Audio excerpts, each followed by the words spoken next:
Hello everyone. Today we are going to see a demo of Devops CLI. It's basically a tool, a terminal or a web UI to interact with your DevOps tools and services. Right? Let's see the demo. Right. So you download the application. It's a single binary, and you run the server using DevOps. Right? The server has started. Now you can in another tab I can connect to the client using DevOps TUI. Right. So as you can see, the interface is very familiar with the KNINS TUI for interacting with Kubernetes. Right. So currently you're seeing some basic information over in this tab, and here you have your namespaces, and these are some normal actions that you usually perform on your resources, and these are some resource specific actions. We will see this in much more detail next, right? So to interact with DevOps CLI, you use mostly the Control A option at the bottom, right? This toggles down the search tool, right? Now, if I want to go to, let's say, as the plugin is Kubernetes, right? We will have more plugins in future, right? Currently, we only have Kubernetes, right? So in Kubernetes, we have resources, right? Like pods and config maps, right? You can interact with all this using the search functionality. You have secret services, you can just change using this functionality, right?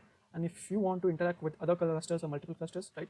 You invoke the search option and press @ and you get the settings of the plugin that you are currently interacting with. You can change plugins or you can change the authentication mode, like to connect with different clusters. So currently I'm using my default local cluster. Let's connect to my AWS dev cluster, right? So I'm connected to my dev cluster, as you can see over here, right? I have this namespaces, right? For this demo, let's connect to the Istio namespace. Where do we have right here, right? To use a namespace, you simply press Q option. This namespace will be added over here, right? Now, if I want to view the pods of that namespace, I go to pods.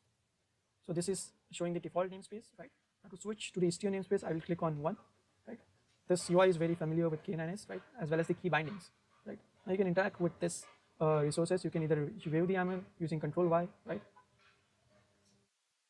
You can delete the resource, let's say delete, right? And you can create or edit the resource. The basic functionality works as intended, right? Right. So the special thing about this plugin Devops CLI is that it gives you the ability to extend the functionality, right? Using something called as specific actions. So all this to the right hand side you see, these are called specific actions. So let's do a specific action on this pod that is described. Okay, that is executed, and you can do port forward, cancel. Another example of port forward with the port values are pre-filled over your cancel, right? You can also do shell. Now, the beautiful thing about it is how this is executed, right? So to view the extensibility of users, right? This is all done via configuration, right? So DevOps CLI stores all its configuration in the .devops directory. So if you go in that directory, you will see configuration for that plugin. So let's say if I view the configuration for pods, right? You can see what is described functionality actually. It's basically a bash script which is executed at the server side, right? And the script is templated using Go templates. So templating helps me, or templating helps DevOps CLI to transfer the context from what you have pressed on the TUI to here, and at then executing the actual script at the end, right? So with this, I have made a couple of specific actions that I really liked it. So let me give you an example.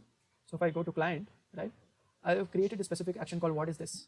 So this specific action, as you can see, interacts with an OpenAI model, right, the DaVinci model, and explains me what does this resource do, right? Let's give you a demo more time.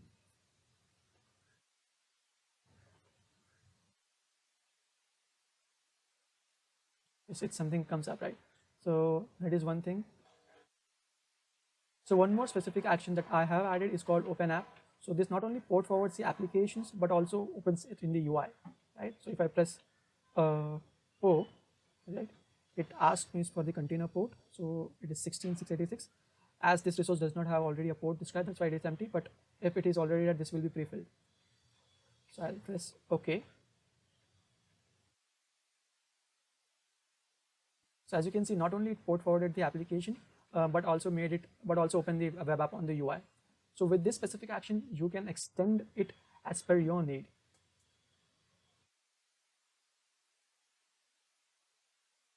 So this is what that is being executed behind the app. So this is run in background, and you have xtdg open, which opens your URL in the web app browser, right? Yeah, this is it in this demo, and would like to hear your feedback on this tool.